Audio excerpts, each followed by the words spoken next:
So what happens when your first anthology was canceled, but you've got round 3 on the back burner? Well, actually, it's complicated. We've spoken previously about Mick Garris' Masters of Horror, which brought life into the anthology genre when we needed it again. A year later, Fear itself brings anthology horror back to primetime.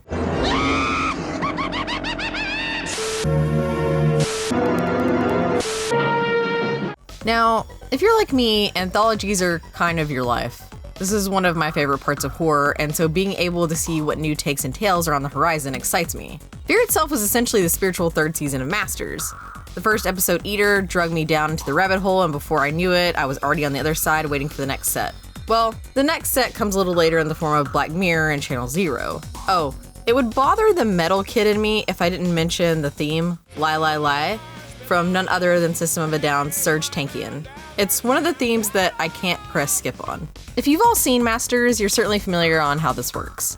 Garris would bring together the horror think tank and spin up some ideas. Unfortunately, things went in a different direction before the show went into production. Prior to delving into that, let's discuss some of my favorite episodes. Eater. There's a reason this is a fan favorite episode. Stuart Gordon directing a script, co-written by That Thing You Do's Jonathan Schaech, is wild to me, but it works out. Elizabeth Moss plays Danny Bannerman, a standout rookie cop who also happens to be a massive horror fan, though her fellow male officers are not impressed. One of them actually commenting that, "Nothing worse than a horror movie geek." This particular night, they've managed to catch a cannibal who has committed some seriously horrendous acts. Danny is utterly fascinated by the background of the Eater, which they have lovingly nicknamed him. But things start to get a little weird, and Danny is the only one picking up on it. I love what Gordon did here in terms of tone and setting. As the episode goes on, you feel more and more uneasy, and the atmosphere feels like it matches it to a T. The ending goes hard here, and while I personally may have tried to find another way to take care of that dude, the outcome is still satisfying and bittersweet. Family Man. Do you just need to feel terrible today? Absolutely you do. Gotta love body swap plots, especially when they make it so miserable. Much like the ending of The Mist. Like I said, if you're in the mood for that. A loving family man and a serial killer wind up in the hospital at the same time, and as they are on the brink of death, they wind up swapping souls. Daniel Knopf, creator of Carnival, who I absolutely adore, was on writing duties here. I am in no way surprised that this belongs to him, especially with the supernatural and religious elements wrapped within the story. Clifton Collins Jr. and Colin Ferguson do an exceptional job at playing face-off with each other's characters. Honestly though, all I needed was mention of Clifton Collins Jr. and I'm there. The Sacrifice. If they were going to choose an episode to start the series off with, this was a good choice. I would have gone with this one or Eater to bring the viewers in. This is a slow burn as well, and the action kicks in a little later. The plot centers on 4 friends who also happen to be criminals, 2 of which are brothers, played by Jesse Plemons and Jeffrey Price, who wind up taking shelter in a fort within the woods when their car breaks down. They run into 3 beautiful sisters who volunteer to help their wounded friend. The performances of Plemons, Pierce, and Rachel Miner are the standouts here. It's a welcome take on the vampire genre. The story was adapted by Mick Garris, one of his only entries from Del Howison's short story, The Lost Herd. It was originally meant to be directed by Garris, but he bowed out of the series before he got the chance. In his place, we have Breck Eisner, who most of us know from The Crazies and most recently, The Expanse. Despite my sense the episode could benefit from additional time, the ending is fitting and leaves an everlasting impression. Spooked. Eric Roberts. Eric Roberts is probably one of my favorite wildcard actors of all time. Brad Anderson directing Eric Roberts is much like him directing David Caruso in 2001 Session 9, which is one of my favorite movies ever. I have the fondest memory of watching that movie in my best friend's attic bedroom. However, that is another tale for another time. What I said in the beginning is what makes this episode particularly good. Roberts plays Harry, a disgraced cop who winds up working as a private detective. He's hired by Titus's Cynthia Watros, yes, Titus is what I chose, to spy on her cheating husband. Her desperation paired with her directive to Harry to go spy in a spooky murder house across the street is a little telling. This episode winds up going a little deeper than the viewer may have intended. The house preys on Harry's deepest, darkest secret. This one actually reminds me a lot of Tales from the Crypt episode Surprise Party from season 6, which is certainly not a bad thing, especially when you have Eric Roberts. Community. This episode, directed by American Psycho's Mary Herron, is the perfect look at the fears within a supposed utopian suburbia. A couple, played by Brandon Routh and Sherry Appleby, are trying for a baby and looking to settle somewhere a little less Upper East Side. They find the Commons, a gated community that requires a contract that contains a little more than they bargained for.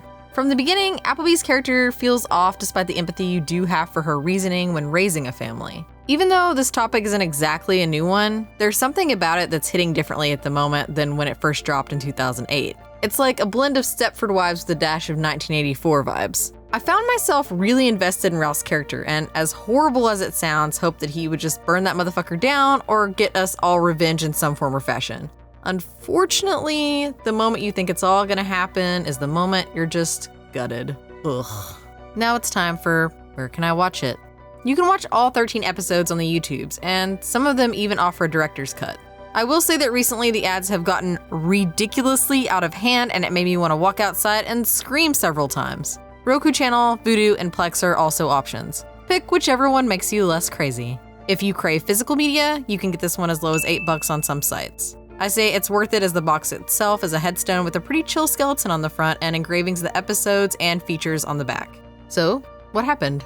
Where is it now? I'd say this is a reason it doesn't get brought up often. The 2008 Olympics. The show came out on June 5th, 2008. NBC aired 8 of 13 episodes, then put the show on hiatus to give time to the remainder of the Summer Olympics. However, after the summer of Michael Phelps and Usain Bolt, it seemed fear itself was just kind of forgotten.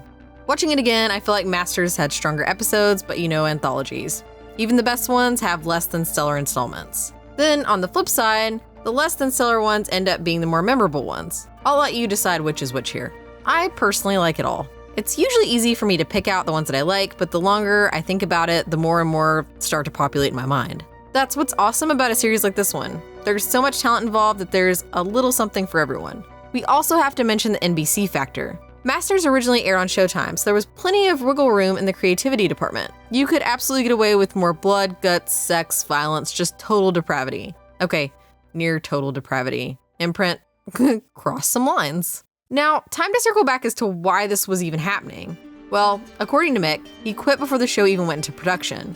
Going to NBC, there were tons of advertising and censorship issues. They had all 13 scripts developed, not to mention much of this occurred during the writer's strike that year. The new owners said whatever, after the strike, non-guild writers can do the episodes. Mick felt like it wasn't his baby anymore and sadly departed from the project.